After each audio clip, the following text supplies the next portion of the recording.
I want to go through today my top 5 tips to help you quickly improve your watercolor pencil drawings. Now, I think drawing with watercolor pencils can feel quite overwhelming, even more so if you're wanting to draw realistic items. But actually, if you follow these top 5 tips, you should find that you see huge improvements extremely quickly. So let's go straight into the first tip. And first up, I strongly recommend always drawing from a reference photo. Now, because I focus on drawing realistically, every drawing that I create is always from a reference. I think it's very hard to guess what the lighting's going to look like in various situations. If you're drawing fur, it's very hard to imagine the direction of all of those fur strands. It's so much easier if you work from a reference. But actually, it also needs to be the right kind of reference photo. You don't want to draw from a poor reference photo. It's never going to create a good drawing. Now, generally speaking, what I'm looking for in a reference photo is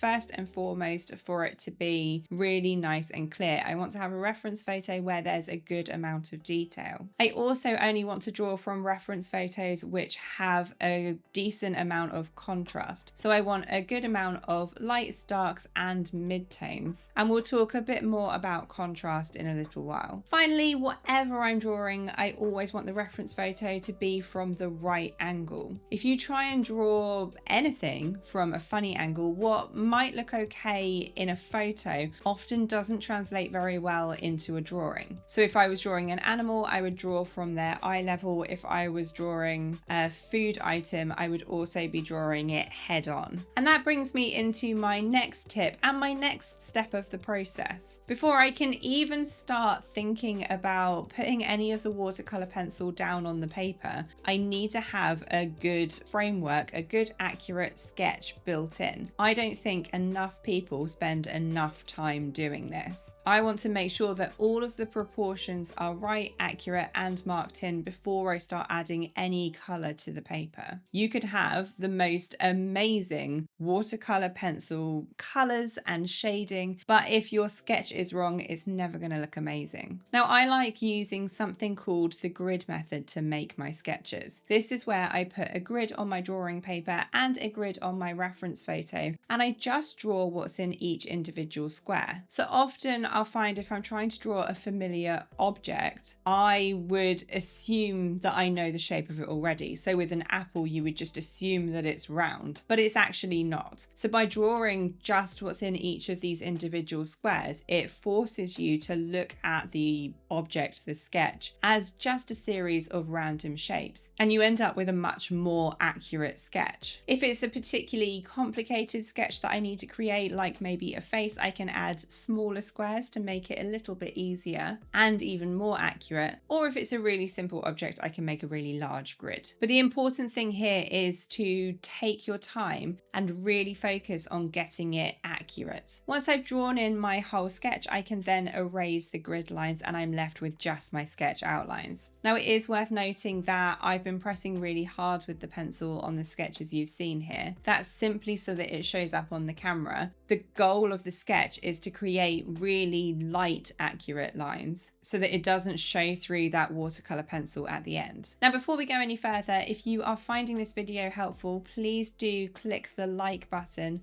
and don't forget to click subscribe and the notify bell to be notified about any new videos I post. So let's move on now to my third tip. If you were working your way through a drawing here, you would now have a really good reference photo and an accurate sketch. Let's think a little bit about how the watercolor pencil goes onto the paper. And the whole key to watercolor pencils is to build the color up in a series of light layers. At no point do I want to be pressing really hard with the pencil. And I don't want to just put loads of color down on the paper, activate it with water and feel like I'm done. What I like to do is work lightly, firstly with the lightest colors and then activate with water, then the midtones and activate with water, and then finally the darkest colors and activate with water. But if I press really hard with the pencil and then activate, what I end up seeing is those kind of scribbly hard marks. They don't get blended. By building the pencil up really lightly, when this is then activated with water, it turns into a much softer and smoother watercolor. Now, there's a few things that I do to help me press lightly. The number one thing that I do is hold the pencil further back than you might expect. Generally speaking, I hold the pencil about halfway down the barrel. And what this does is literally stops me from being able to press too hard. You can press lightly holding the pencil closer to the tip, but you just need to have a bit more control over the pencil to do this. I also always want to be working with a nice and sharp pencil. I find that the pencil goes down easier when pressing lightly with a sharp pencil, but it also goes down in a nicer, more consistent way. Once I've lightly put the pencil down, I could then activate it with the water before letting it completely dry and then adding the next light layer and building up these layers one on top of another without any really harsh pencil is what's going to make a lovely backbone that we can then add the details on at the very end. Now, I mentioned when we were looking at the reference photo how important contrast is, how important it is to have lights, midtones and darks on a reference photo. And it is extremely important that that contrast gets carried onto the drawing. Generally speaking, I find that if you can get a drawing that's in proportion and with good contrast, the rest of it doesn't matter as much as you might expect. The main thing that I want to avoid when building up the contrast is having areas where the watercolor pencil has gone on darker than I expected. Now, something that you might have noticed is that watercolor pencil looks pretty light when you put it down on the paper just as dry pencil, but when you activate it with water, it gets much darker.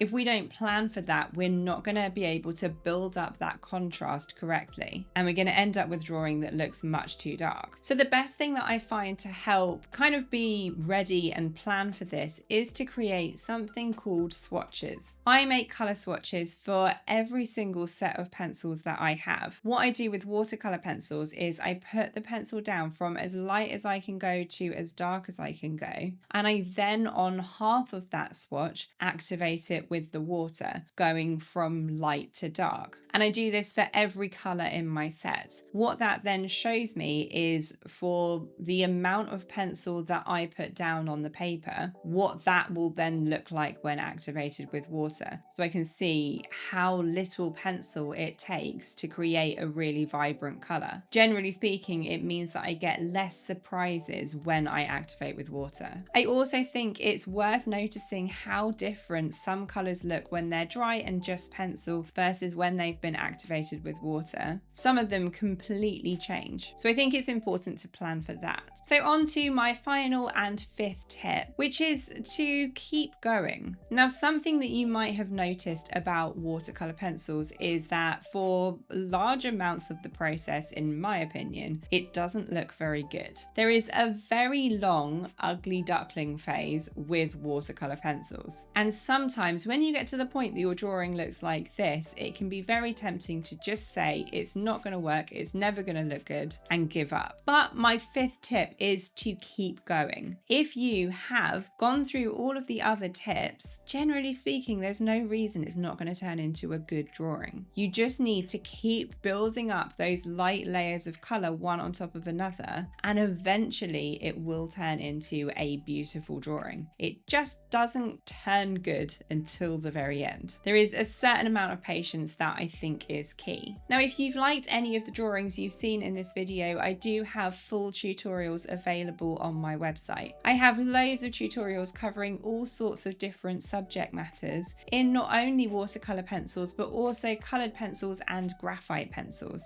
For every single one of these drawings, I include really in-depth instructions, all of the real-time footage, details of all of the colors that I'm using, the sketch outlines if you don't want to create your own sketch, and the reference photo. I have some faster beginner-friendly drawings and some much more complicated drawings that also have a real wow factor. Check out the link in the description. Now, do let me know in the comments if you have any tips for improving watercolor pencil drawings. If you would like to learn more about how I build up the color with my watercolor pencil drawings, do check out this video here. Happy drawing, guys, and I'll see you in the next one.